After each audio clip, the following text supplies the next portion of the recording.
Hi అబ్బా అందరు మంచిగుర్రా. నేనైతే మస్తు మంచిగున్నా. ఇవాళ మా దోస్తుగాడు ఆ, అంటే ఒకటి గుడ్లది ఒక రెసిపీ చేస్తాడు. నేనైతే ముట్టుకున్నా వాడు చేస్తాడు. వాడు చేస్తుంటే మీకు చూపిస్తా. ఓకేనా గైస్? ఇలా సండే కదా, వాడికి కొంచెం స్పెషల్ గా ఉండాలి. అరే రా రబ్బయ్. గైస్ ఇప్పుడైతే గుడ్లను ఉడకబెట్టి పెట్టుకుండు. సగం తీసి సగం తీయక అయితే వీడు చూడండి. ఇప్పుడైతే పొయ్యి మీద బాండి పెట్టేసుకొని అందులో ఆయిల్ వేసుకుంటూ ఒక 4 టేబుల్ స్పూన్లు మినపప్పట గైస్. చూడండి, ఇది మంచిగా కలుపుకోవాలి. ఎల్లిపాయ ఎల్లిపాయట గైస్. ఒక గడ్డనా 2 గడ్డల? ఒక రెండు 2 గడ్డలు అంట. ఎన్ని గుడ్లకు? 6 గుడ్లు 6 గుడ్లకు ఎల్లిపాయ.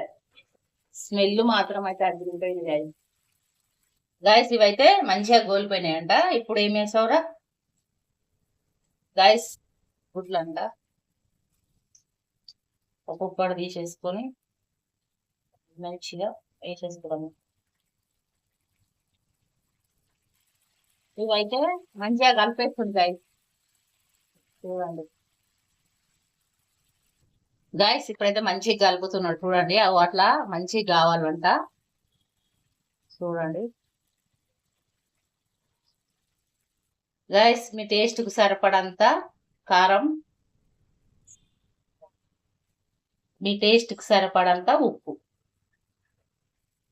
మంచిగా అట్లా కలుపుకోండి గైస్.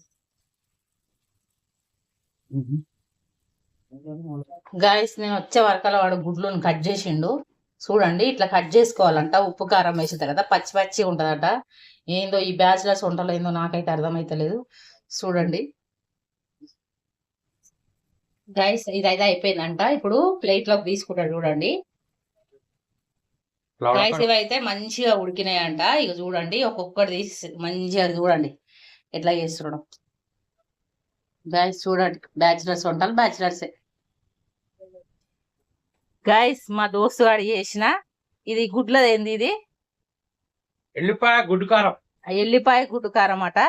ఇక ఇట్లా ఉంటది. కావాల్సుకోనాళ్ళు అయితే చేసుకోండి గైస్. ఓకేనా? నా వీడియో నచ్చితే లైక్ చేయండి, షేర్ చేయండి, సబ్స్క్రైబ్ చేసుకోండి. ఇగో ఈయన కొడుక చేసిండు చూడండి. ఇక ఈడ చేసిండు. ఓకేనా గైస్? బాయ్. ఎప్పుడు కొట్లాడుకుంటూనే ఉంటాం. ఓకేనా? బాయ్. ఆల్రెడీ నా వీడియోలో మీరు చూసిర్రు. ఇప్పుడు అక్కడ కావాల్సుకుని కథలు పడుతున్నా. ఓకేనా గైస్? బాయ్.